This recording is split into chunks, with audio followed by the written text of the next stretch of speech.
spray or brush? What do you think works best for a wicker? Hi, I'm Kate, and this is Kate's Makery. Today my project is this small wicker box. I'm going to start out by using this charcoal paint from Rust-Oleum. I brushed and rolled, and now we're going to just touch up here, and eek, look at that. Coverage is crap.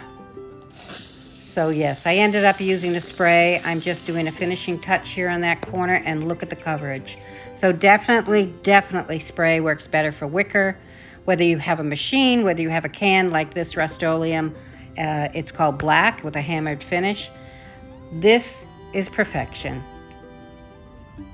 Spray, wicker. Thank you for watching, and come back again.